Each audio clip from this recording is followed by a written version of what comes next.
So, first of all, thank you all for coming. Welcome to the 14th annual Interviewing on Wall Street panel. My name is Kevin Betar. I'm a finance major here, co-president of Equity Society, and from Equity Society we're thrilled to co-sponsor this event with the O'Donnell Center.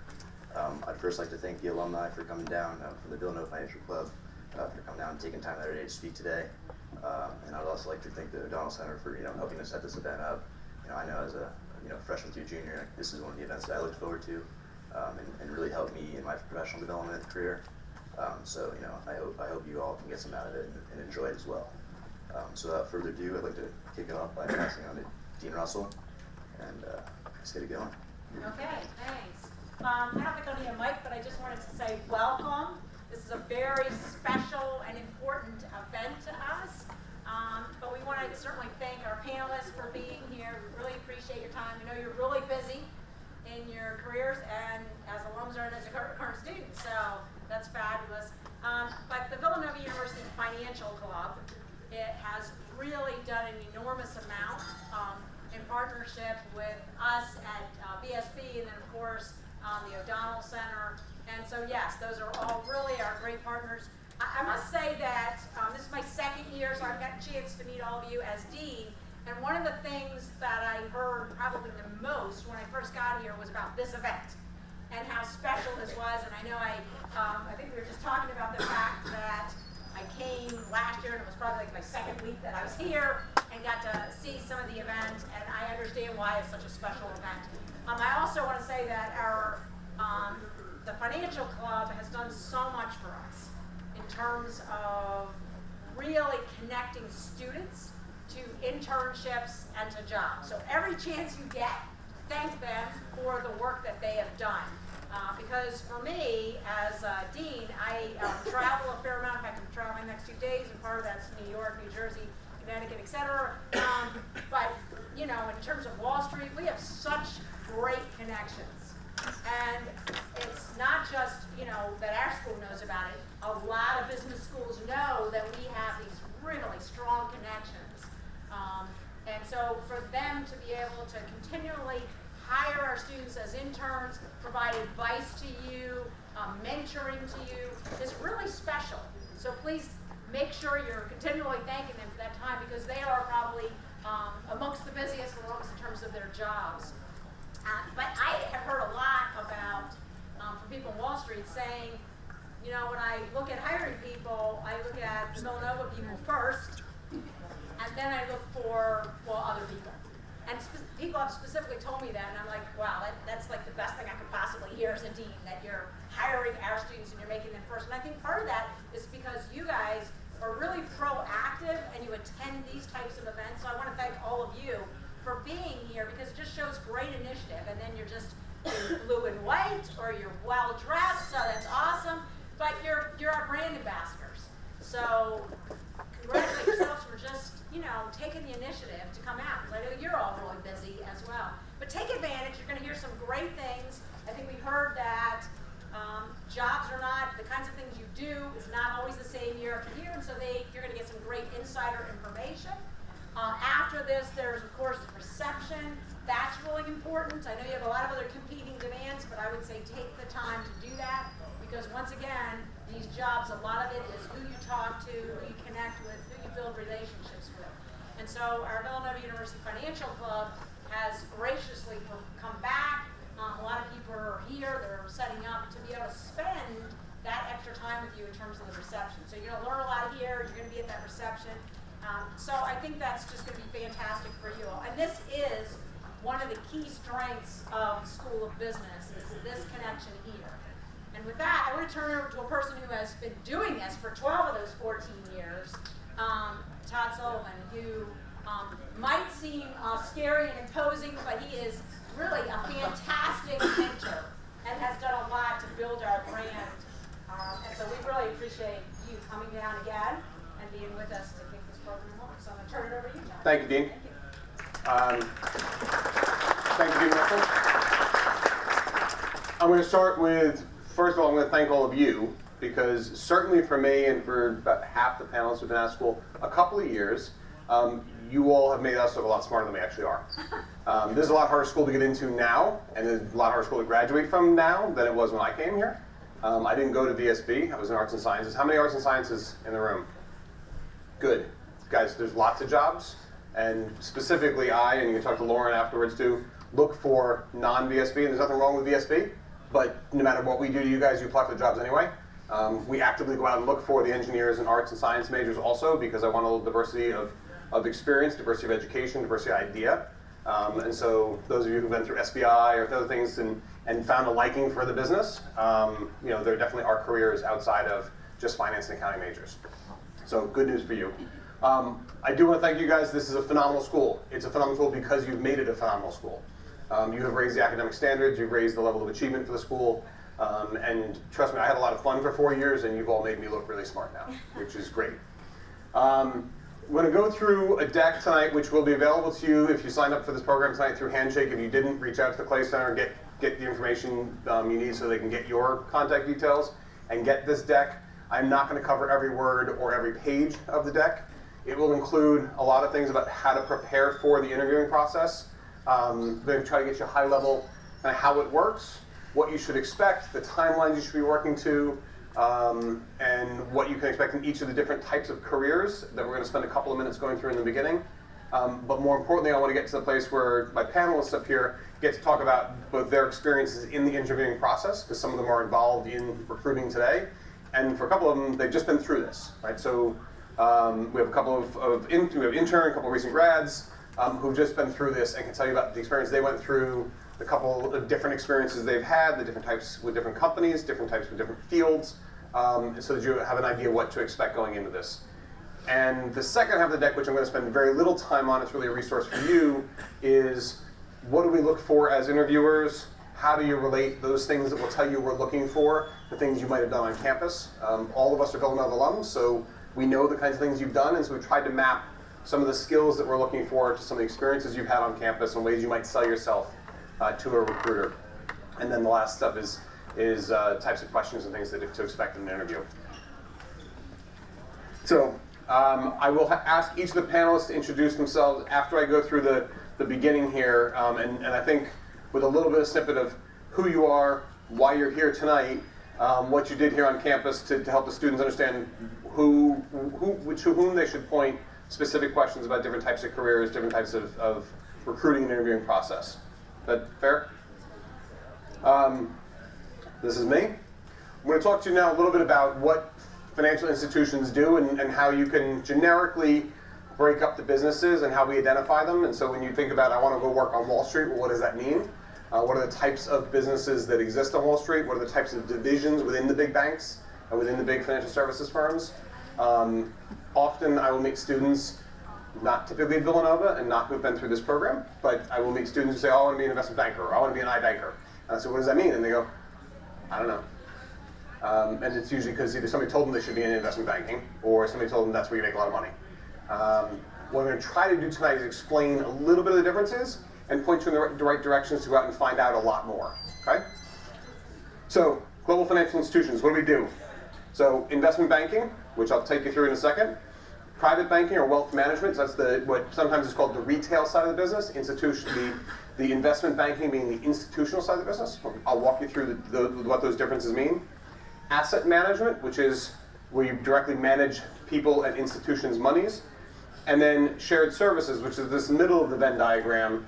And it doesn't mean that it's in the middle of everything, but it is these are the functions that exist across all these different divisions, across all the different businesses, and in different shapes and sizes in just about every financial institution. So we'll talk about there's career paths in each one of these 4 buckets, and then there's paths that will transit across them in and out of some different of these circles in the Venn diagram. So investment banking, generally described as the institutional side of the business. Morgan Stanley, we call it ISG. I don't know what Goldman calls it, the institutional side of the business, ISG also, or yeah. It's sales and trading, it's prime brokerage, it's investment banking, it's research. This is the services that are generally sold to institutional money managers, institutional investors, so insurance companies, hedge funds, asset managers, so like the BlackRocks, the PIMCOs, the Wellingtons, people who manage other people's money. They come to and trade with the institutional side of the business, the investment bank. Investment bankers put together capital raising, capital planning, mergers and acquisition advice for companies. So when a company wants to access the financial markets, they do that through an investment banking relationship. So bankers are helping companies solve their financial needs through the issuance of securities, through the acquisition of competitors, through refinancing of their debt, through other corporate actions that's done with the advice of investment bankers. Prime brokerage is a business where an investment bank sells its own infrastructure and services to its customers, predominantly hedge funds. So hedge funds are generally levered by private pools of money that are being invested by a small group of professionals. That money typically comes in large quantity and typically without a lot of infrastructure. And so what prime brokerage does is it lends or rents or sells the infrastructure of banks to those hedge funds. So when you work in prime brokerage, you're selling services all day long to some of your biggest institutional customers, who are your hedge funds. And then research is, just as the name implies, selling research. They're doing research, both idiosyncratic, kind of company-specific research about specific stocks or bonds, specific industries, specific sectors, or macroeconomic research where they're writing things like FX, so foreign exchange, currency, views, global macroeconomic views, economic expectations around interest rates in the United States, GDP projections, views on macroeconomic pieces that come out of the Department of Research, which more and more today is sold as a standalone business. So there are boutiques that offer research and just research, but most of the big investment banks have within their institutional business a research function. Next is private banking or wealth management, sometimes called retail, sometimes called stock brokerage. This is the place within the big financial institutions that does things like what Charles Schwab does things like what Fidelity does. If you have a brokerage account with them, they just do it for clients with a lot more money and typically a lot more sophisticated solution set. So private wealth management, private banking, wealth management, those are all the names that get put around the retail business within an investment bank. So the retail business there is the old Merrill Lynch. That was the majority of what B of A acquired when they bought Merrill Lynch, was they bought that retail franchise. When Morgan Stanley bought Smith Barney, that's what we were buying. We were buying the retail franchise. It's a big business as the large investment banks have specialized. Goldman Sachs, Morgan Stanley, B of A, Merrill Lynch have focused on a high net worth, ultra high net worth. The average retail client there, you're talking about a multi-million-dollar customer. And the financial advisors in those groups manage money for dozens or hundreds of those multi-million-dollar clients. So it's a little bit different than the retail brokerage. And then private banking is another name for, the interesting thing about people with lots of money is that they still need to borrow money because they tend to have a lot of their wealth concentrated in certain things. So what private banking together with wealth management does is creates solutions for people who have lots of money who need access to liquidity.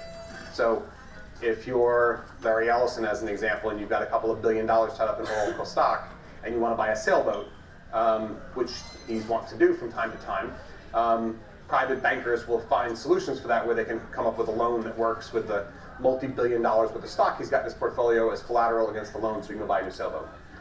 Those are the kinds of things that private bankers will do.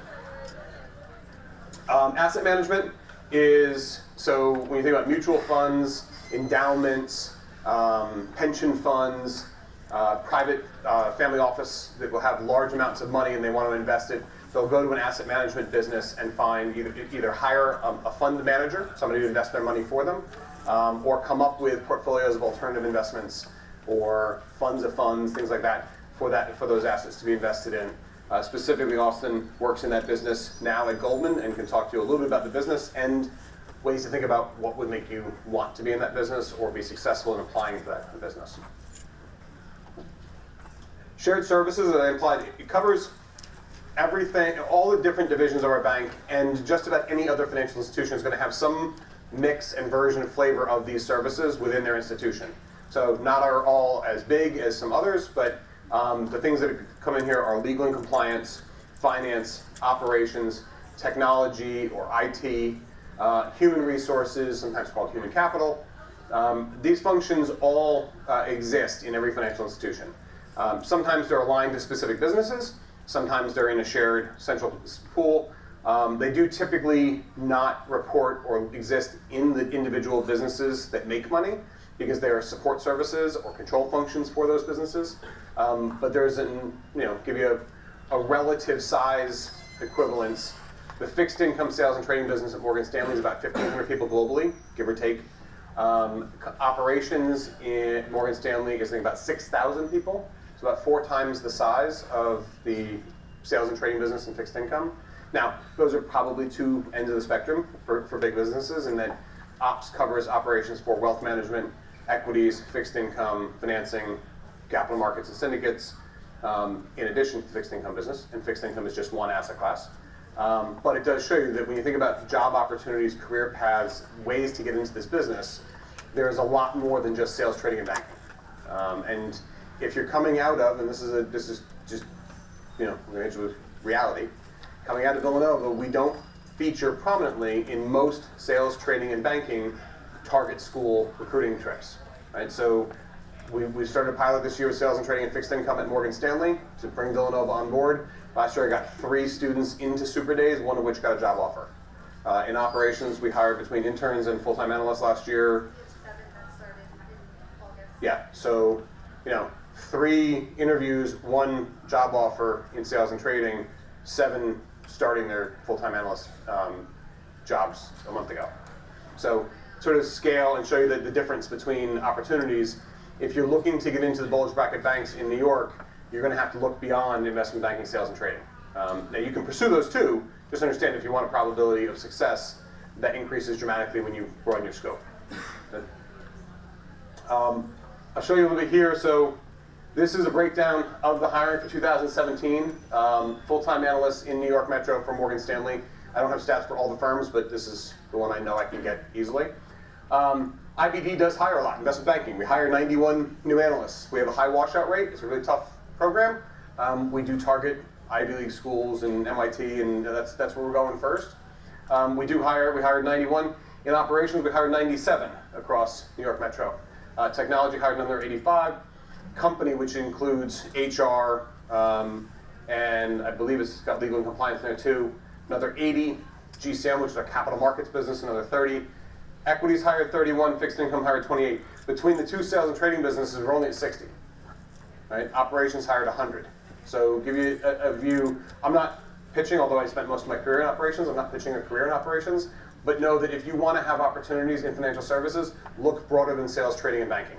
And talk to people tonight that are here. I have people here in sales and trading. I have people here who've got banking and capital markets experience. I also have people here with operations experience, myself included. Okay? The way I want you to prepare, before we get too much further, how many freshmen in the room? Awesome. How many sophomores in the room? Right? How many juniors? How many seniors? Okay. Good luck. I'm talking to the seniors. We're going to walk you through the schedule. It's tough. By the time you get to senior year, if you don't have a job offer, and this is what I'm trying to get you prepared for, I'm glad more than half the room is freshmen. If you don't have a job offer by the time you get to senior year, it's tough.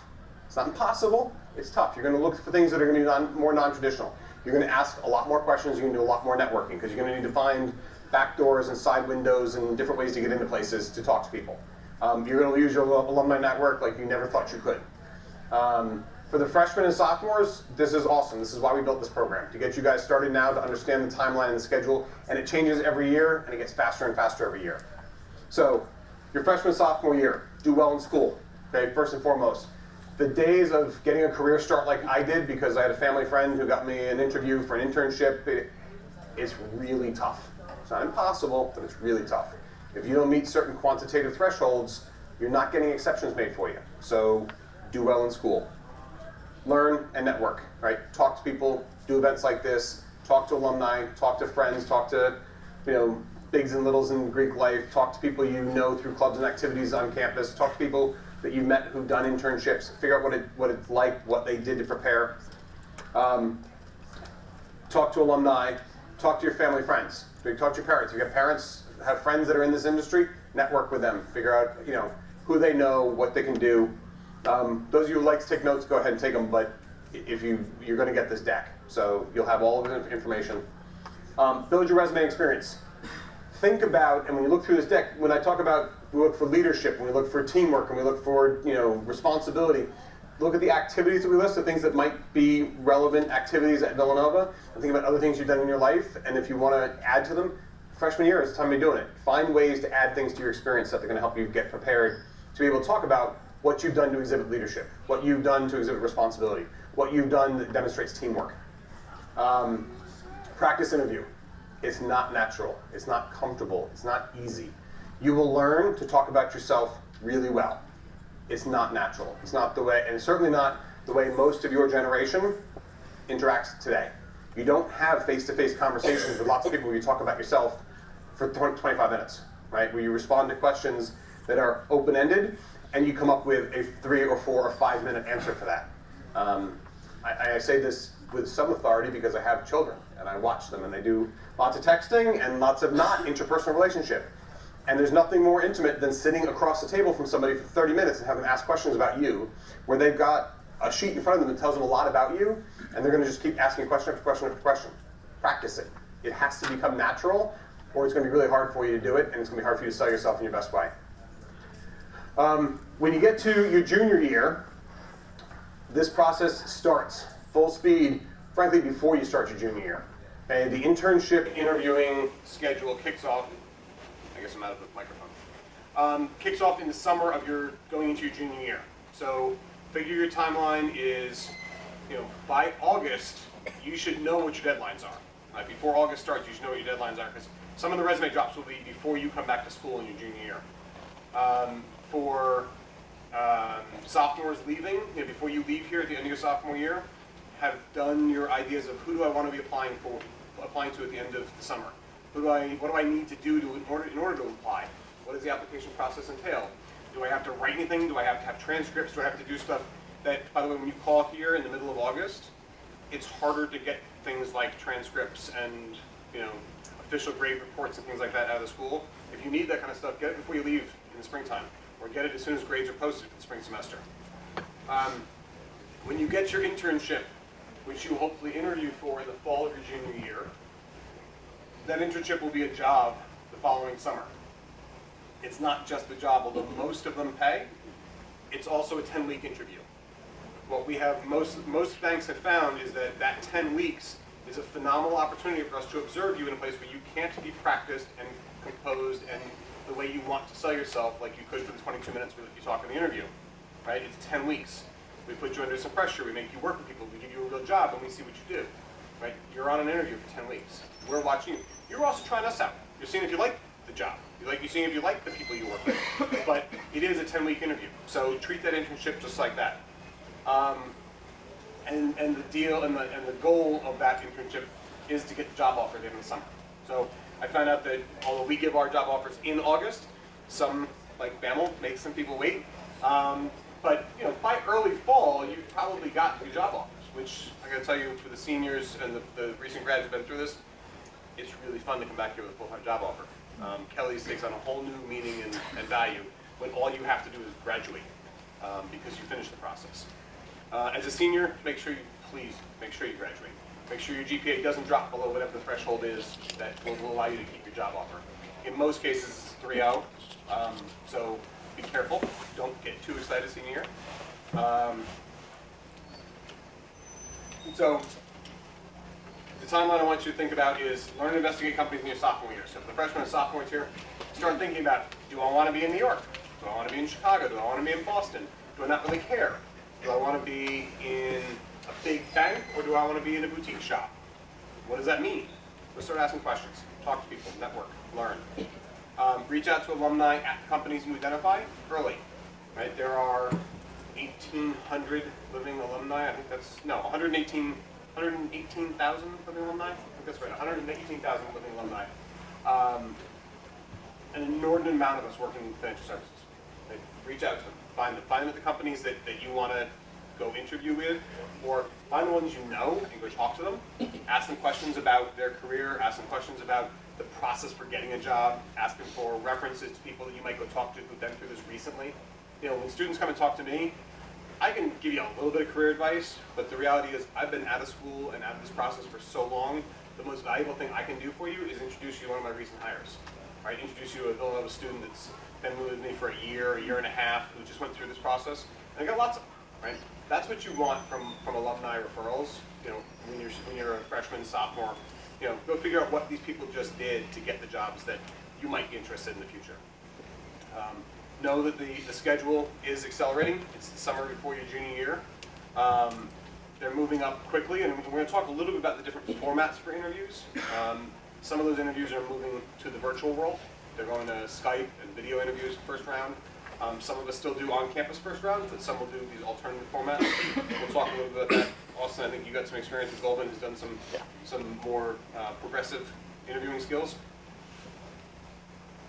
So the rest of the slides, and what I'd like to do now is shift to have the panelists each introduce themselves. The rest of the slides, which I'm not going to flip through tonight, but I do want you to take a look at when you get the deck, you know, prepare you with, as I said, the things we think that interviewers are looking for, and how you can connect that to your experiences here on campus. The ways you can prepare for the interview, the types of questions that might get asked, and what we're trying to get at when we ask those questions, and some other resources that you can use as you prepare for interviews. But I think, frankly, the rest of the time I'd like to use, for all that you want to fill it, with your questions of us as panelists, and I'll come up and join the rest of the panelists, and we'll talk about, you know, our experiences and any questions you might have after each of us introduces ourselves and tells you what we do for a living. Sure. Want to go first, Dante? Sure. Hey guys, so Dante Iacovella. I graduated 2016, so 2 years ago, or about a year and a half ago now. You can say 2 now. Feel Two? good. Yeah, it feels a little better. So I work now for William Blair, which is so that's a little bit falls into the M&A capital markets advisory space that Todd is talking about, and I'm an investment banking analyst is my technical title within the technology group. So happy to talk. You know, it's a little bit of a different interview process, a little more intense than some of the sort of standard you know, screens and that kind of stuff. We do super days, which are a little longer. So I'm happy to talk about that in more detail. At Nova, you know, as president of Equity Society, involved with a lot in VSB. So happy to talk about interviewing, all that kind of stuff. Hey guys, my name's Austen, Neri. I just graduated a few months ago. Seems a long time, but it's only a few months. So, but I'm an analyst in the asset management division at Goldman Sachs in New York. I work specifically on the insurance desk. So, been a busy week with hurricanes for sure. But I can speak specifically to the changing way that Goldman's definitely interviewing. So they've moved it more to Skype kind of virtual experience. It's very different. It throws a lot of people off just because of the way it is. And the technology is actually pretty forward-thinking too. It analyzes a lot of your movements, your vocabulary. So very different, but very willing to talk about that. As far as my involvement here, I was on the Merger and Acquisition Society, but I also was on the rowing team here. So. Hey guys, my name's Cree. I'm actually a current senior here, and I'm a communication major and a triple minor in business, finance, and marketing.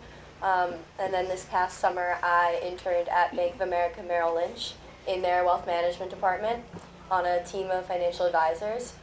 So I'm really happy to talk to you guys since I literally just went through this whole process.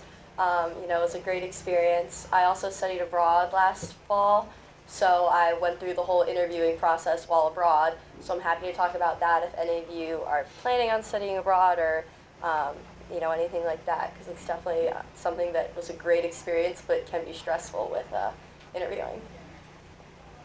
Hi guys, Lauren Foley. I am a 2006 grad of the Villanova School of Business.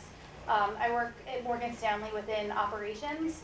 I'm also a team captain for recruiting at Villanova within Morgan Stanley, so I'm very involved in the recruiting process there.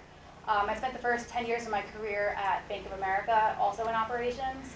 And today I'm more than happy to talk to you guys about the recruiting process specifically for operations, as well as kind of what we do here within operations.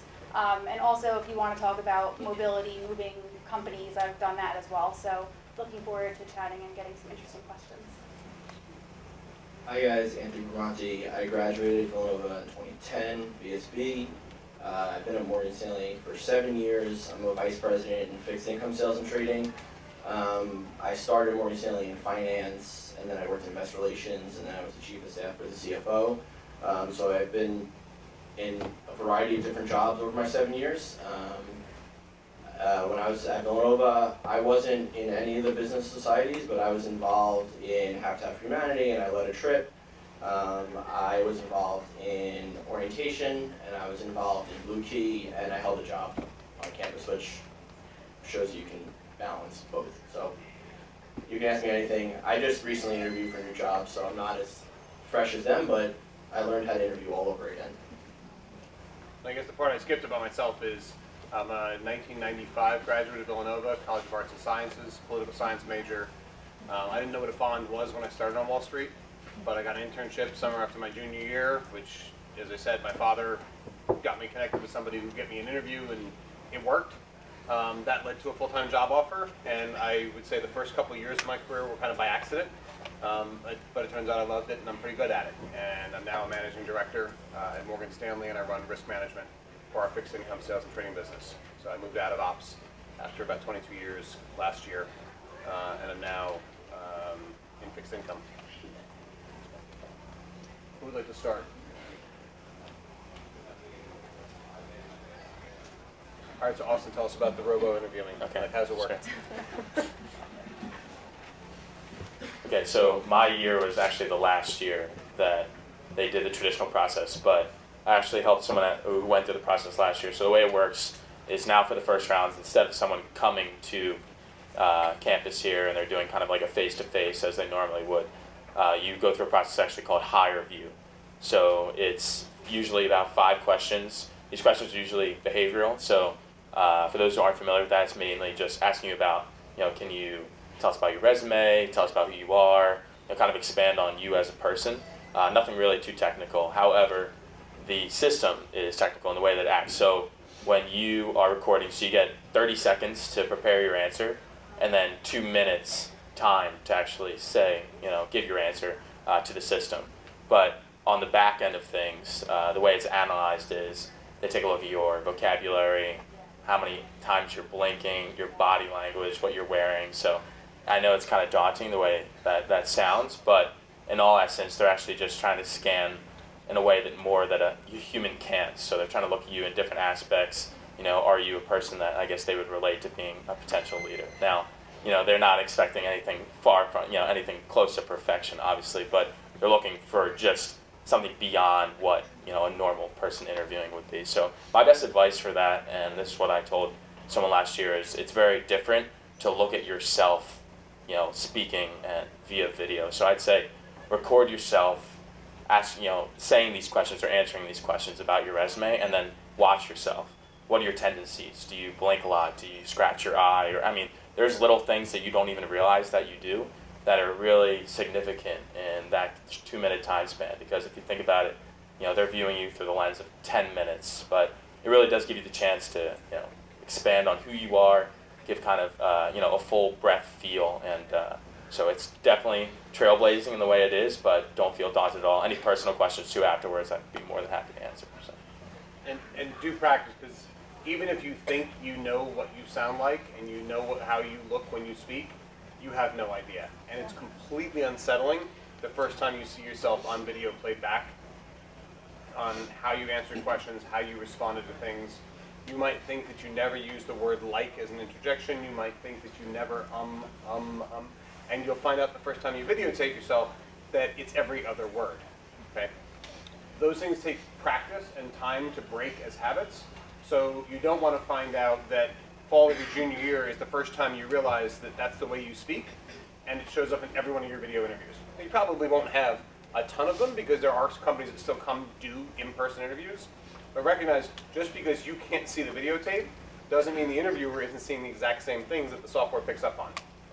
It's harder for us to quantify that that's the thing that sat with us, but there's a reason that the software is looking for these patterns of behavior, because they tend to be indicative of other either challenges or skills or strengths.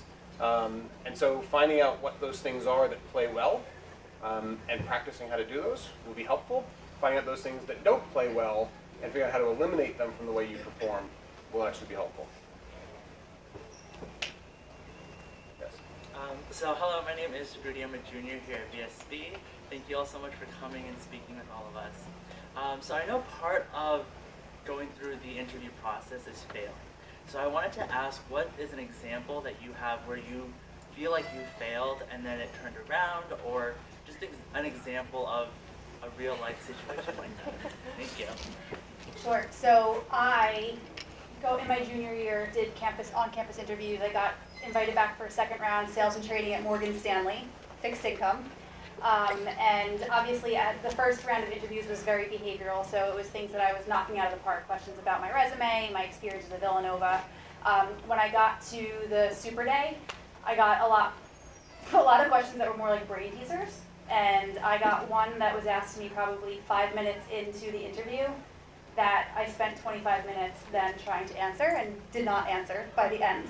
So it was an interview that I obviously blew and I did not get the job, which is interesting now that I work at Morgan Stanley. Hopefully they didn't look that up when they actually interviewed me again.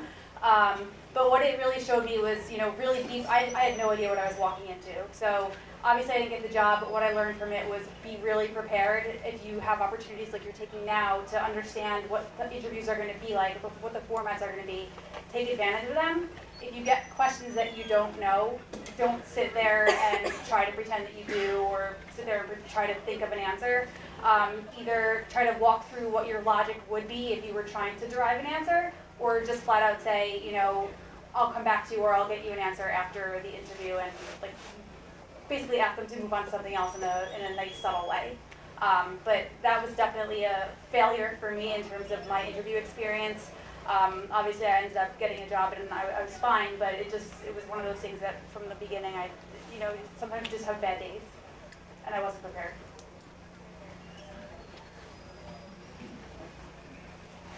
I can give a similar story. So at William Blair, we have initial phone screens, and then there's a couple rounds of initial phone screens, and then those are a little they're fairly technical, but not over the top and on the phone, so it's kind of boilerplate questions that you should know. Then you get taken to the headquarters for, it's about a full super day, like we've mentioned. I think it's 8 or 9 interviews back to back. It's a long day, and they're all pretty challenging. There's brain teasers, there's a lot of highly technical questions. Obviously some behavioral stuff too to see, if you're a good fit.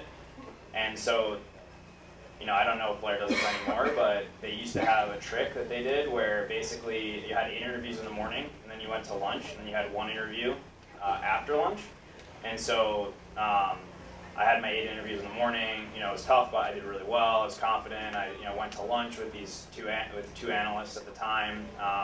Very casual lunch. They were like, "Oh, who's your interviewer after lunch? He's really easy. You're doing great. You're gonna get an offer." And that was all just to butter me up. And I came in after it, and it was one guy, and I found out later that his job was literally to ask me questions that there was no way I would know, and just to see how I'd respond.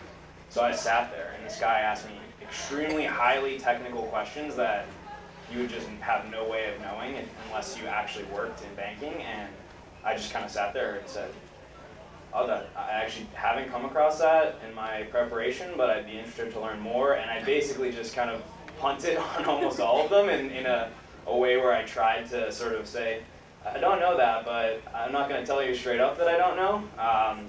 And I found out later that the technique there was that, in investment banking, a lot of times you're under intense deadline, stressful deadlines, high pressure situations. They want to see, is this person gonna crack? Is this person gonna?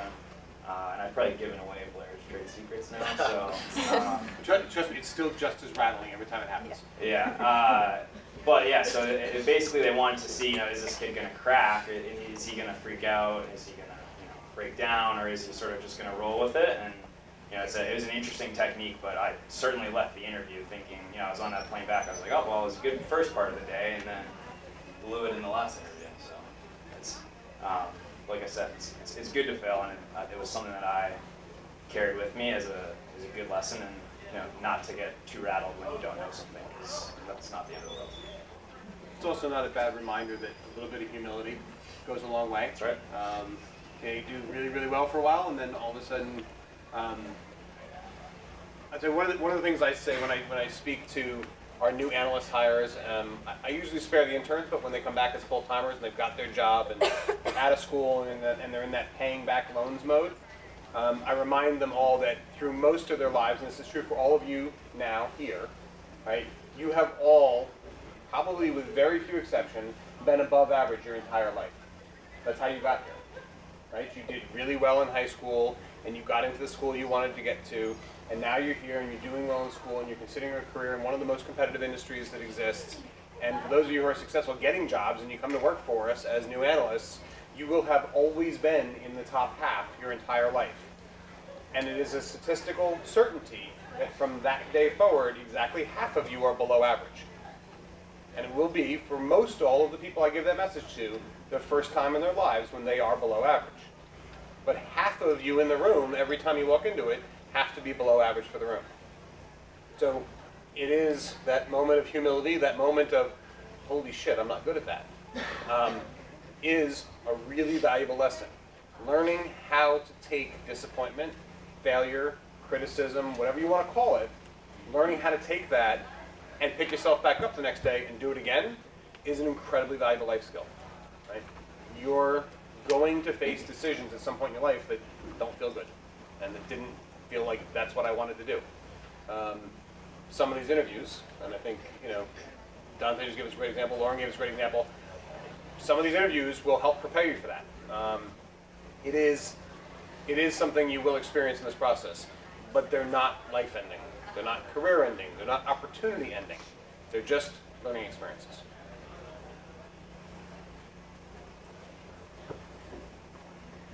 Yes. So you talked about connecting with alumni.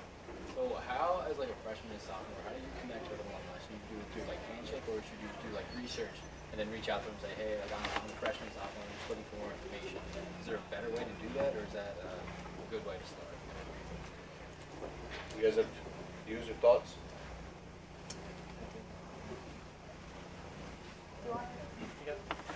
Yeah, so I think that there's a lot of resources available to you here at Villanova to start. So you have Handshake, you have the Career Center, you also have the Business School, which I know keeps a pretty long roster of alumni and where they're working, which is great. You also have events like this that you're at, where employers are going to come back to campus. Most of the time when they do, they're trying to get Villanova alumni who work at those companies to come back and connect. And that's a great way for you to get business cards, to make a connection, and start the process of networking. One thing that I was going to bring up later when I talk about the operations timelines, but we come on campus multiple times now for Morgan Stanley, starting in even freshman year, but more specifically in sophomore year. We're starting to create these lists based on people that we've networked with at events that we bring back, and we kind of keep track of you. And if there's somebody who we've had good conversations with, have shown really keen interest in operations or Morgan Stanley in general, we'll start to bring you back and invite you to Morgan Stanley specific events that we're having in New York. So all of those opportunities that you have to network while you're on campus, while employers are here, they're probably not just to educate you on the company and what they do. That's a really important part of it. But it's also to start at an earlier stage than ever to get to know you. It's not just interviews anymore. It's that period leading up to them where we're really trying to build a connection and start to build a list of targeted individuals. Yeah, I can speak to that a little bit too. I know as a freshman it feels really far away that you're going to be a senior looking for a job. At least for me I did, but it's not. It's really just around the corner. So by coming to events like this and the career fair and things like that, it might kind of feel like you're starting too soon. You don't really need to be networking yet, but every connection you make is really invaluable. And kind of going off of that, people, especially I think from my experience, Villanova alumni, they really want to help you. Like they want to help, give you advice and help you find your career path. But you have to make it easy for them. Like make sure they know you, make sure they know your face, your name, that you get those business cards and you're staying in touch with people that you meet, so that when that time does come around that you're applying, you can reach out to them again and they'll know who you are and why you want to be there, so that they're really able to help you to the best of their ability. I think there will come a time where it makes sense for you to go to the alumni office or the career center or Handshake and find specific alumni at specific companies that you need to reach out to. I would say freshman, sophomore year, as you're starting to form the opinion, your own opinion of where do I want to be, what do I want to do, what do I want to learn more about, talk to the human beings here, right? Talk to Brenda and her staff in the Clay Center, talk to the Career Center. They know a lot of us who spend a lot of time on campus, who are back here a lot, who are passionate about helping students, and who can always find time for a 15-minute phone call or a half-hour meeting over a cup of coffee and let you bounce ideas and questions off of. That's probably the more valuable early stage stuff. Like, I don't even know, I have no idea what I want to do, but I had this experience, or I went and saw this, or I did a tour here, and something piqued my interest, right? How do I find out more about that? Like, those kind of exploratory conversations probably aren't easy to find in an alumni directory where you're searching by employer or major or specific field. That's more of a, who's going to give me 15 minutes of their time and let them talk? Let me talk. I think those kinds of referrals based on personality and who you can match up with probably come best from the individuals that work here, who can say, here's who you should call, and maybe you call these 3 people, and one of them will call you back and give you that conversation, right? That's probably what I suggest as a freshman, sophomore level. This is how you start exploring. Once you've identified a couple of companies you might want to work for, or a couple of fields or divisions you'd like to apply for their programs, then you want to go find the targeted list of, all right, give me some alums who are involved in interviewing who do that, or involved in recruiting who work in that field, and then go pick their brain for, what do they expect, what are they looking for, what's the process like, who am I likely to interview with? I mean, you're going to go to that level of research when it gets to the point of the interview. Can I just add? Couple of things. I would say don't be afraid to say hello, and I know you guys go to a ton of basketball games and you're involved in a ton of stuff, and if you see someone wearing a Morgan Stanley sweatshirt or a Goldman Sachs sweatshirt, go say hi. I met Todd 2 years ago at a Villanova game in the Barclays Center, talked for 5 minutes when I just started my new job 2 months ago. Lo and behold, Todd sits in the corner of my floor in an office, and I went over and I said, hey Todd, I met you. You want to talk for like 20 minutes? That's the only reason why I'm actually here, is because we had that connection. I talked to a kid who's a senior at Tufts right now. I have no connection to Tufts, no loyalty to Tufts. I spent hours on the phone with him, and I think that's what you can rely on from Villanova alumni. They will give you the time of day. I give the time of day to a school I don't care about. So I'll give the time of day to someone like you guys who actually go somewhere where I care. Todd does. What's the question? Do you wear Morgan Stanley sweatshirts? Yes. it was actually a Morgan Stanley Villanova sweatshirt. Oh. It was, yeah. So we had the old Wildcat with Morgan Stanley on the pocket. Oh, I like that. And I only said something because my uncle was like, go talk to that guy. And I worked at Morgan Stanley for 5 years. So like, just go say hi. There you go. Who are the seniors in the room again? There were a couple up here. All right, so most of what we've been talking about now has been for the traditional bulge bracket bank, internship leads to analyst program, sort of call it a 2.5 year process to get you from, knowing which company you want to apply to the internship, to doing that summer, to getting a job offer, and then graduating and starting your full-time job. If you're a junior now and have no idea what you want to do, or you're a senior and don't have a job offer today, or don't want the job offer that you got from last summer's internship, right, which is also a possibility, you're going to be thinking about, what do I do now, and is Todd going to ignore me the entire time, right? What you need to start thinking about is non-traditional. So you're not probably going front door, mainstream program, JP Morgan, B of A, Wells Fargo, Morgan Stanley, Goldman Sachs, Citibank, Deutsche Bank, Credit Suisse. You're probably not walking in the front door into their normal analyst program. You're still going to call alumni there. You're still going to talk to people. You're still going to find every family friend you know who has any kind of a job at any one of those firms and saying, how is it that I can meet people? How can I find out about opportunities? Are there things that are there non-traditional routes? Are there ways I can get into a smaller department that doesn't actually have a fully developed analyst program and does kind of just-in-time hiring, meaning they don't plan ahead. Operations hires those 97 people because we budget for it a year and a half in advance that we're going to be hiring 97 analysts. And those numbers are set in stone literally a year and a half in advance for the budget. when you get to a group like operational risk within Morgan Stanley, it's a much smaller department compared to ops.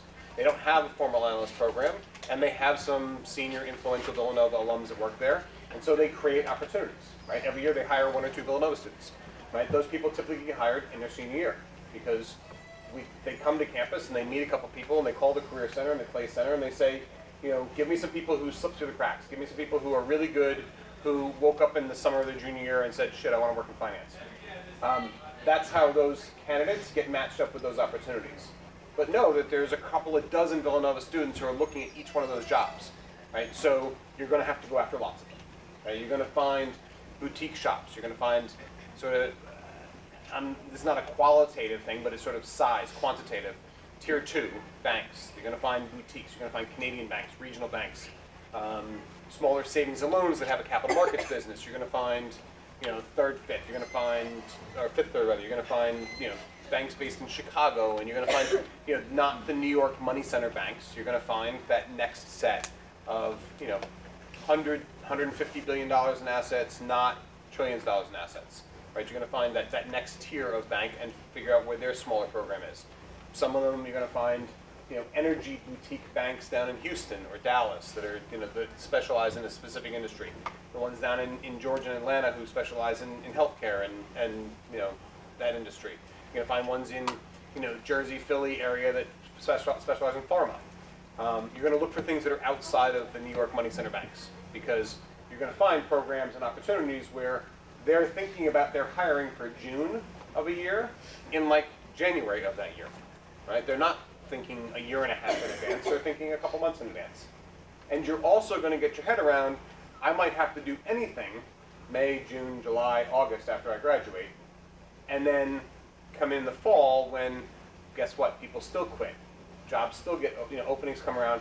It's not a formal program, but maybe it's I can get hired in as this, in an entry-level role that's not in a formal program, and I figure it out. Or I do temping, or I do contract work, or I do something for the fall, and I come back in January and hit the ground running because a whole bunch of people quit their job at the beginning of the year because we all get paid at the beginning of the year. And that's what happens. People cash their bonus and they quit. And almost every hiring manager is going to look for the next hire is not at that level. It's not an experienced person who just got a big bonus. It's fine, I'll bring somebody young and eager and hungry in and give them an opportunity, right? So there are jobs that come up 6 months after you graduate, right? It's really scary to not have a job June, July, August after you graduate, right? Think of it as maybe I don't have the right job yet. You figure out something for that fall, but know that there's another opportunity that starts to open up again in the new year as the normal job turnover starts to happen in the new fiscal year, and there are places where your networking is still going, and you're going to people call you and say, you still looking for something? Because I got something now. Right? Nobody hires in December. Right? Not in financial services, not in big banks. We don't hire in December. Right? We're books are closed. We're not adding headcount. But come January 1st, it's like the doors open up again, and we're hiring again. So just know that there's going to be these peaks and troughs in that process. Is that helpful for the seniors?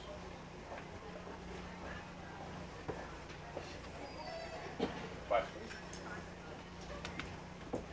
So Lauren, you want to talk a little bit about the format for what we did in ops? Because I think we talked a little bit about the virtual first round. We talked a little about the phone screening followed by intense super day. Sure. I want to talk about the on-campus first round and super day thing that we do. Yep, so Morgan Stanley, the way we do it is probably, I guess, we would consider the traditional campus recruiting model.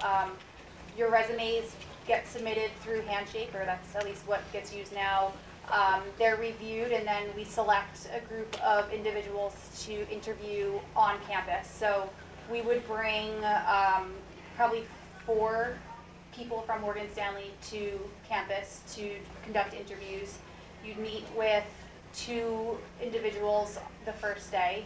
They'd be 30-minute interviews, and they'd be predominantly behavioral. So some of the things we talked about, explain your experiences at Villanova, talk about a project that you worked on with the team, talk about some of your strengths and weaknesses, and more than anything, just a general review of your resume and your experiences. So it's really to get to know you, how you communicate, how you demonstrate and understand how you interact with other people, maybe a little bit of problem solving, but it's really just behaviors and making sure that you have some of those qualities that we're looking for. If you got invited back, the interviews would be the next day, the final round. And it's very similar in terms of you do 2 interviews again with different people, 30 minutes each. They'd probably be a little bit more technical, a little bit tougher, the type of questions that we're asking, a little bit more targeted towards operations, ensuring that you have the fit, that you're interested in operations, that you're interested in Morgan Stanley. And then after the 30-minute interviews are done, we also do a group behavioral kind of simulation where everyone who is interviewing in that final round are basically put in a room with a problem to solve. And sometimes you're working individually, most of the time you're split into 2 teams.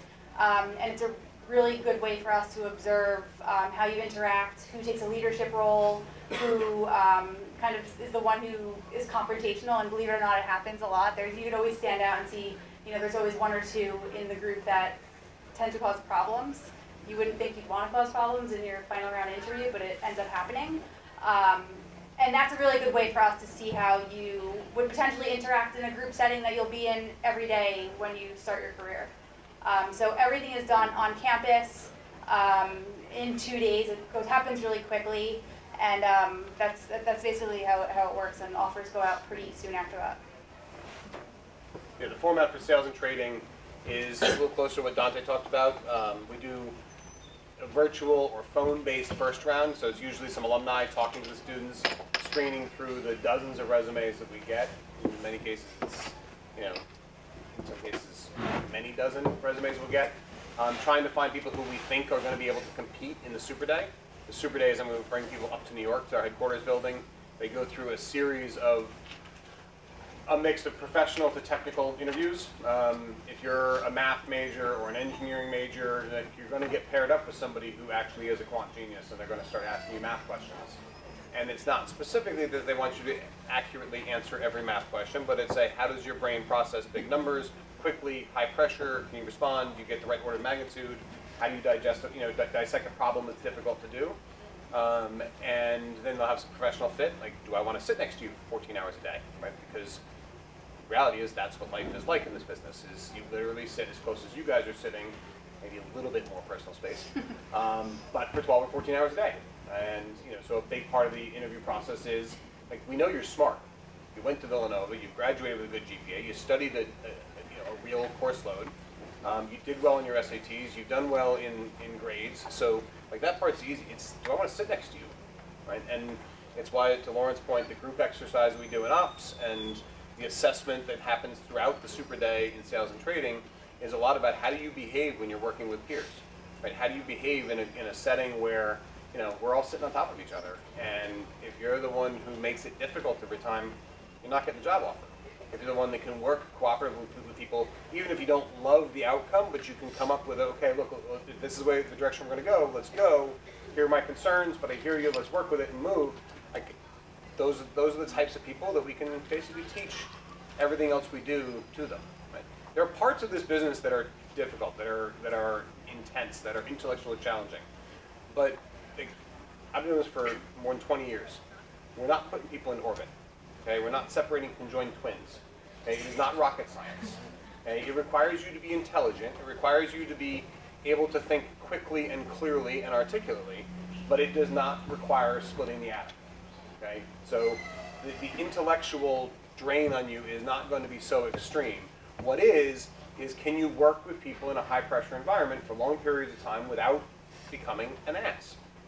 Right? And it's either an ass to customers or to your coworkers, or you stop being effective, or you break down. And to Dante's point, you ask these questions like, are you going to break down and start crying on us because it got hard? Like, it's not probably the right fit, right? But if you're not, and you can figure it out, and you can tough it out, and tomorrow's another day, and I'll do it again. There's not much in this business that you can't be taught.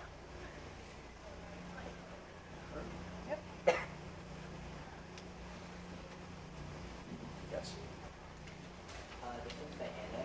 For the 10-week mentorship program, can you just speak a little bit more on that? Sorry, could you say that again a little louder? The 10-week mentorship program that you did at Maryland, can you just speak a little bit more on that? Sure. So the summer after my sophomore year here, I really still didn't know what I wanted to do. I did SBI the summer before that, so I knew I was interested in finance, but I wasn't really sure if that was what I wanted to go into since I'm a communication major.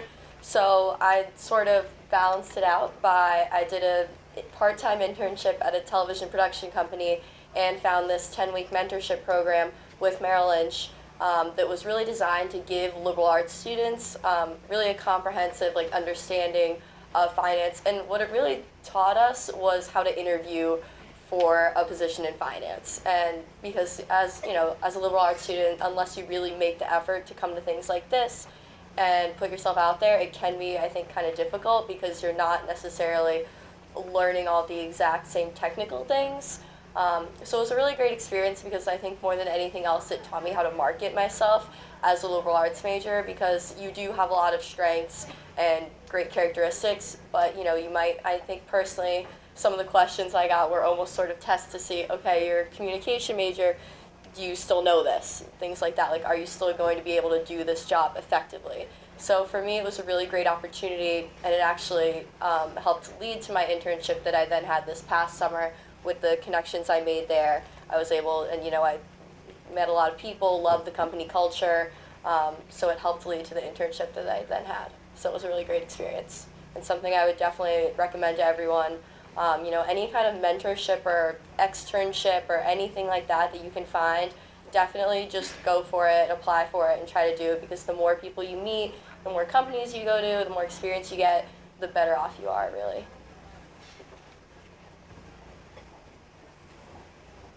Do any of you have any advice for students applying outside of Esp, specifically from the engineering school?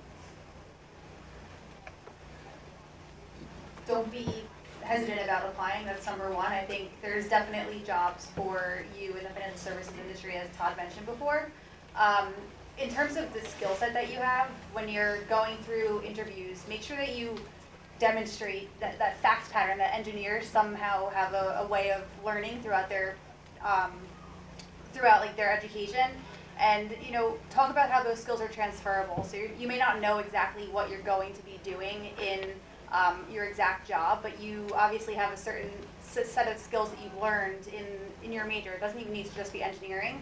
And talk about how that could apply to a situation where you're dealing with a tough customer, or dealing with a problem where there's a issue with risk. And it's very generic, but you probably have developed some ways of some skills throughout your college career that can help you there.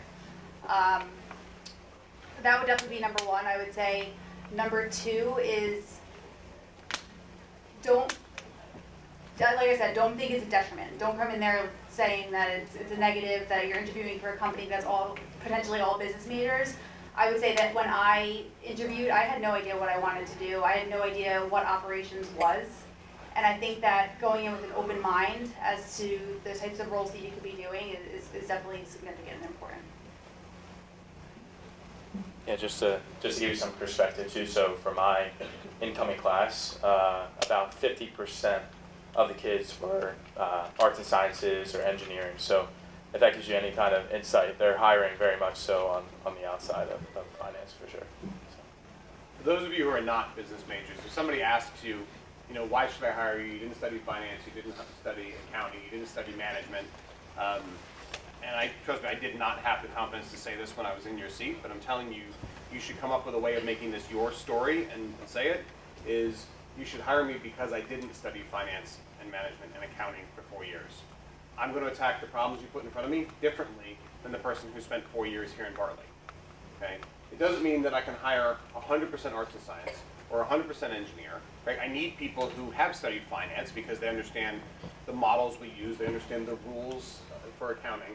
Right? But I also need people who are going to approach problem solving totally differently. They're going to ask what seems like a crazy question, but we'll make sure that we consider things that we wouldn't have otherwise considered if it was just a bunch of finance majors sitting in a room looking at the problem. Right? It's not something you apologize for, but it's something you have a story for that explains why the diversity of adding you to the team makes it a better team. Right? And no, you couldn't hire nothing but engineers and make them all traders. But an inordinate amount of traders do have engineering, astrophysics, quantum math backgrounds, because it is highly quantitative, it's highly analytical, and the reality is you can do math in your head probably a lot faster than a finance major. Right? And that's just a fact, because you've had to handle much more complicated mathematical problems. You also have experience in troubleshooting and figuring out when something didn't work. Right? You designed a bridge and it failed. Well, how do you start to figure out what was the point of failure? Right? Same thing happens in modeling and risk management and pricing and trading algorithms. Like, if it doesn't give you the expected outcome, you have to have some process for ripping that apart and finding the root cause of the issue. Right? The scientific method, which is what we teach in arts and sciences, actually doesn't get taught in finance. Right? This concept of having a hypothesis, doing some experimentation, collecting evidence, and then testing our hypothesis, that's not a process that's taught in business school. But it's incredibly important in the real world, because shit doesn't work like textbooks in the real world. Right? And so bringing people in who have an arts and sciences education or an engineering education, or frankly, a nursing education or a theology, like, I don't care, it gets people's brains thinking about things in different ways. And there's almost nothing we do independently anymore as a business. Like, there isn't sole contributor, here's the problem, you go solve it, I'll see you in 6 weeks. Like, that doesn't happen. You work together with a team of people, whether it's in banking or asset management or sales and trading, you're solving problems collectively. And so having diversity on the team allows you to come up with, collectively, better ideas.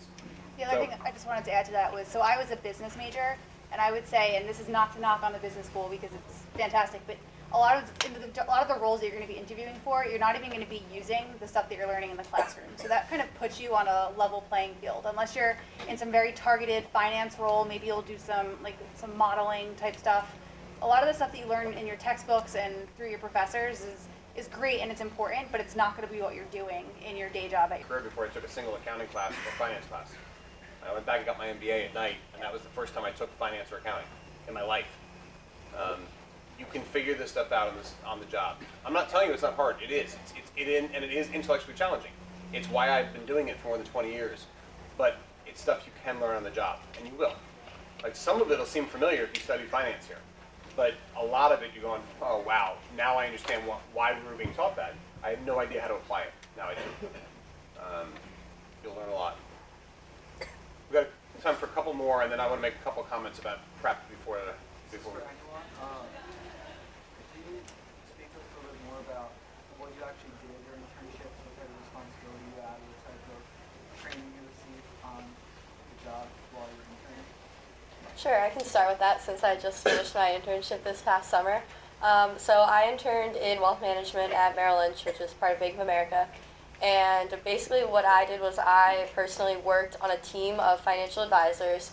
So I worked alongside them, and it's a different realm. It's the retail side, not so much the institutional side. But so basically I worked alongside them and I did a number of things. Pretty much anything they needed, I really lucked out because my team gave me a lot of different tasks to do. So I was able to work within a lot of different areas, from prospecting and trying to find new clients to designing portfolios, rebalancing portfolios, looking at assets, examining the markets, seeing what's going on. So I really personally, that's really all I can speak to, is that was my own experience. But it was great, and I would definitely recommend trying to find an internship where you're really going to learn a lot, with a program that wants you to learn as much as you can about the business, because you are there to basically interview and get a job, but you also have to figure out, okay, is this what I want to do, and just really take advantage of that opportunity to learn as much as you possibly can.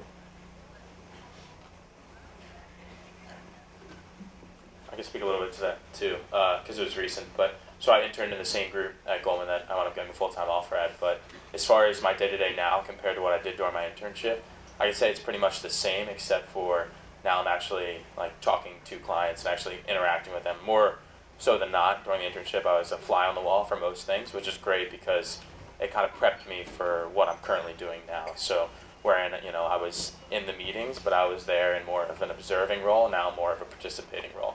So it gives you really good insight as far as that goes, and I think it really opens your eyes to that whole entire perspective. But my internship too is another great thing about it was I was able to interact with a lot of people. So outside of my group specifically as well, they really at Goldman they kind of preach more of a team aspect. I know everybody here is very team, but they're very big on coffee talks. So for me, I could call anybody, whether it be vice president, managing director, whatever, and they would take time out of their day, whether it be 10 minutes, 15 minutes. Some of them were Villanova, other of them, were not, but to talk to me about what their business was. So it really gave me a chance, even though I was interning in a specific group, to kind of analyze what other groups are surrounding me as well, not only in asset management, but sales and trading, investment banking, et cetera. So I can do relatively recent too, and we had a couple interns this summer that obviously I can give a good definition of their roles. So I mean, what we do is we basically try and have you be a first-year analyst when you're an intern, and that's very much dependent on you. So you'll get tasks in the beginning that'll be a little mundane and will be easy, but those are more sort of tests, and it's basically we want to see sort of how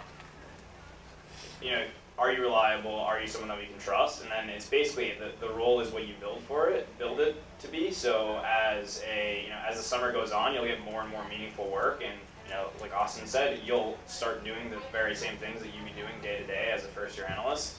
But like I said, it's very dependent on you. So if you're someone, and we know it pretty much right away, we'll see it probably 2 weeks in, you will know, is this going to be a person that's going to be able to work within this group or contribute to this team, and they'll get a lot of work and they'll be really busy, and then there'll be other people at the end of the summer who are like, oh, I kind of had a pretty easy summer, I didn't really get to do a lot. That's a bad sign, because that means that your team didn't trust you to do that. But I'd say there's two things that are important. One is just working hard, that's number one, and then number two is simple things. A lot of times when you come in as an intern, you're sort of like, oh, this is kind of a stupid little task, and you don't really pay that much attention to it, but it's very, very important, and you'd be surprised how many mistakes people make on little things. And then, like, you can't be trusted to do a more important task, a client-facing task, build an important part of a presentation, build a specific analysis, if we can't trust you to do something small like take notes correctly on a call or send a calendar invite correctly. It's little things like that, but they're more important than you think.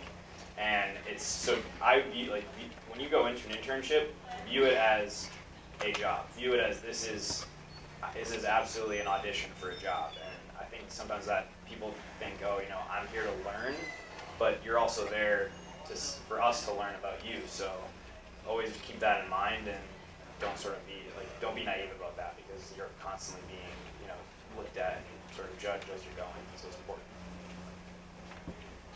Okay, the last thing I'll say, I'll take one or two more questions, but I think what I want to say in prep for, as you get to the end of your sophomore year, beginning of junior year, and you start to know who it is you're going to go interview with and which programs you want to apply for, right? That's when you go back out to your network again and use the Play Center, use the Career Center, find out everything you can about who you're going to meet with. Okay, that includes the company that you're actually meeting with. So know what they do. Read recent press. Like there's no big financial institution that isn't in the press on a relatively regular basis. Okay, read what's going on, especially if something comes out that day. Even if you don't understand 100% of what the article or the story is about, make sure you know that there is news that day about that company. Okay. When the questions come up at the end of the interview with, like, is there anything else you'd like to ask me? Is there anything you'd like to ask me about? That's not the time to ask about, what's the average day like, or because those are the kinds of things that can come out in a pre-night, they can come out in an analyst panel when we talked about the job, it can come out in, networking with alums. It's not specific to the interviewer making the decision. What you can do in the interview when you questions that come out, if there's news, I read an article about your company. This is what I took from it. Can you tell me, have I got that right? Or can you tell me how that affected your business? Or did that in any way affect your role? Like, demonstrate that you took the time to understand what's going on with that company, and you made a connection to the news story that you read, has something to do with the company you're talking to, and you're asking this person to share their insight or view about what it means for the company, right? If you do understand the article completely and you think it means something and you've got some view on what that might do for the industry or for products or for markets or things, and you like to say, test a theory, ask a question, you can do that, but the point you're trying to demonstrate is, I did my homework. I know who you are, I know what you do, I know how you guys make your money, and I've done my homework, right? There's nothing more off-putting to an interviewer. Well, the worst thing to get is a cover letter applying for a job for me that tells me how much you want to work at Goldman Sachs. Like, that's the worst thing you can do, because I work for Morgan Stanley. And I like Austen, but we have a little professional rivalry between the two firms. Make sure you check for errors. Make sure you check for spelling. Make sure you check for grammar. Like, those kinds of things will blow you out, right? You're not even in the running. You're not getting called for an interview. If you put a cover letter together that says you want to work in operations and you've always wanted to work in operations, that's what we're going to do, and you send it to somebody in sales and trading, you're not going to get called back, right? Check and make sure that what you're sending in is tailored to the thing you're applying for, right? It's okay and expected. You should have multiple versions of maybe your resume, but certainly your cover letters. To the extent that you use them, they should be tailored, right? A generic cover-all cover letter is useless, right? It's either going to be a cover letter that's tailored to the thing you're applying to, or don't have a cover letter at all, because it just opens up too many opportunities to mess it up. Do your homework, know what people do that you meet with. If you can find out the individuals you'll be interviewing with, right? I know at Morgan Stanley we try to send a lot of Villanova alums down here to do interviewing. Find out who they are, right? Google people. Lauren, who told me her whole, this is feedback, her social media profile is completely hidden and private, and in 2 seconds I pulled up her Facebook account and showed her all these pictures. I'm like, really? Is this you on the beach right here? And she goes, post it. Okay. We're all visible, right? You can find us, whether it's LinkedIn or the Alumni Network or Facebook. Right? Find us, find out things about us, Google us. Right? Most of us who do the interviewing have a professional career. We've got some presence out on the internet. Learn something about us. Say, I watched a speech you gave. I read something you wrote. I saw that you were mentioned in this article. I saw that, like, tell me you know who I am, right? Nothing helps an interviewer remember you like feeding my ego, okay? Trust me, it matters, right? If you did your homework and found out who I am before you came and interviewed because you found out that I was going to be one of the interviewers, like, yeah, feed my ego. It works, okay? We are a business of type A personalities that have big egos, right? We like to have that fed a little bit. I'd say keep it professional. Don't be like, I saw you were in Greece this summer. Yeah, I know. So exactly, like you don't need to necessarily point out the picture of Lauren on the beach, but seriously, if you find something on LinkedIn, if you find something on an alumni network, I speak at this campus a couple times a semester, and often there's a camera in the room, right? Some of these things are available to you guys on your own intranet at Villanova. Like if you find those things about me or other interviewers that you meet with, you can say, I watched your speech in this professional development class, or I watched this, and something really resonated with me. Can you tell me, how you learned that lesson? What was the story behind that? Make a connection, right? Those are the things that stick with interviewers when they walk out of a series of 22-minute conversations and have to make a decision that was going to affect the next couple of years of your life. So I think we had. Yeah, so Dante, when you had your second interview and more when you had your 22 interview, looking back on those, how would you go about preparing? What would you have done differently to prepare for the thing you bombed?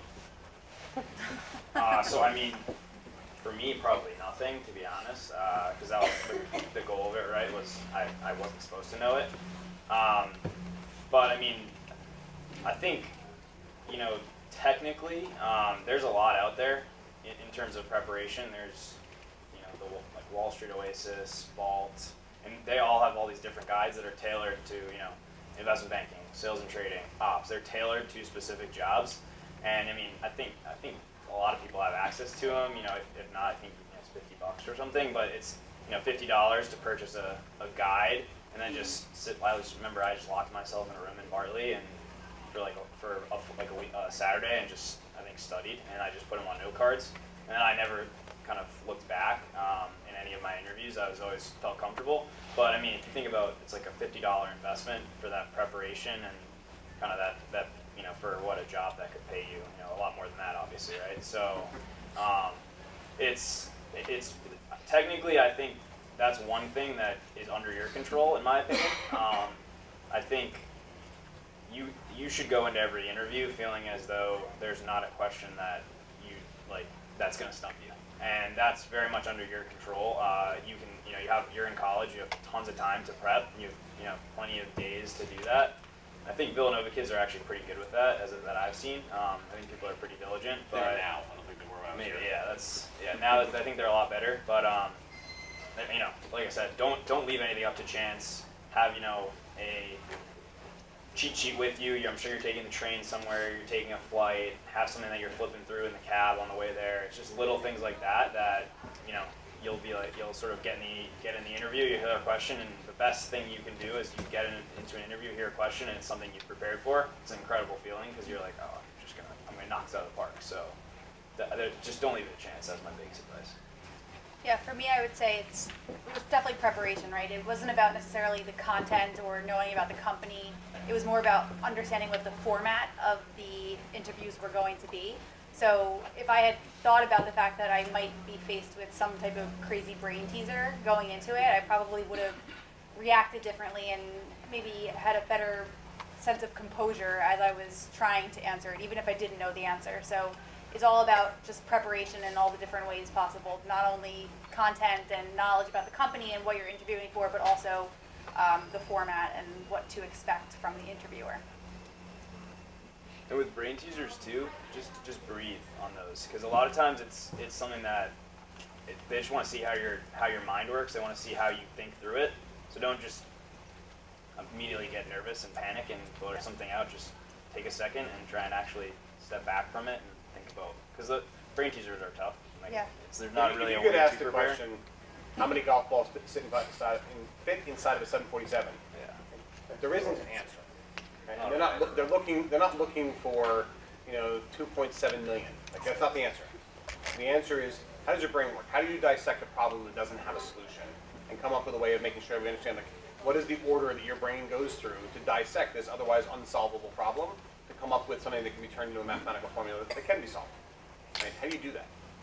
When they ask you a question of, why do you want to sell corporate bonds? Right? The kids who go to school, 15 miles east of here, in Penn, right? They'll tell you they wanted to sell corporate bonds since they were 8 years old. Like, they were bred to sell corporate bonds. And the reality is bullshit. Nobody wanted to sell corporate bonds when they were 8 years old. Nobody wants to sell corporate bonds when they're 22 years old. Okay? That's the way that they answer those questions, right? They've got a passion for this, and they can back it up with the fact that they've been reading the Wall Street Journal. They've had a subscription since they were 8. That's what they asked for Christmas. Like, and some of them pathetically have done that. Right? What I want Villanova students to figure out a way to prepare for is, you're going to get that question. Like, why do you want to sell corporate bonds? How do you know you want to be an SPG salesperson? Why do you want to be an M&A banker? Right? And it's not because you've always wanted to advise companies on mergers and acquisitions. Right? Not the right answer, because you wouldn't be at Villanova if it was. Okay? But I want you to acknowledge that question's coming. I don't want you to go, shit, I have no idea. Right? That's where I think Lauren's talking about this prep. You're going to get questions like that. So think about, what's your answer? Well, your answer is going to be something along the lines of, frankly, I haven't always wanted to sell corporate bonds. I know you might hear from some kids who go to other schools who say, I've always wanted to do this, and it's not me. But I am intellectually stimulated. I want to learn. I want to be exposed to things that are cutting edge and change the world with the way the world is paid for and the way the economy works. And frankly, in order to do that, I have to understand the products. Right? That's how you sell this. You have to understand what it is you're selling. And I want to learn this business. I've taken finance classes, or I did the Summer Business Institute, and it piqued an interest in me that I hadn't had before, and I want to spend my career working with the people who come up with this stuff. Right? I want to be challenged by really smart people who can invent these products. That's where I want to be. Right? I did not spend third grade wanting to sell corporate bonds. Right? But so be prepared for those kinds of questions that are totally not Villanova questions. Right? They're not. If you answer those questions with, like, I've always wanted to do this, you wouldn't be here. But you need to be prepared to get that question and not have the deer in the headlights look when it comes. Not when somebody asks you, why are manhole covers round, right? Or how many golf balls do you fit in a 747? Or what's the square root of some 9-figure number, right? How does your brain process that very difficult problem or unsolvable problem? How do you pull it apart? You're going to get those kinds of questions. They're interviewing you because they know you went to Villanova. They know you're going to be different than the kid from Penn or the kid from MIT. Right? You're going to have a different way of thinking about it. Just be prepared to get that question that you don't know an answer to, but have the story, have the spin, have the thing that goes, we asked that question of 8 people, none of them could answer it, obviously, but the kid from Villanova had a really cool way of acknowledging the question and then shifting me to something he could answer. Like, that works in a lot of places. Right? So that's the stuff that I hope you take from this conversation is how to prep. We're going to go upstairs now and do networking. There's a bunch of professionals, many of which are Villanova alums, that are here. They're volunteering their time again to help you. They're also a little bit selfish. They want to hire some of you. So use this opportunity. I think we'll wrap up. You're going to make one more thing.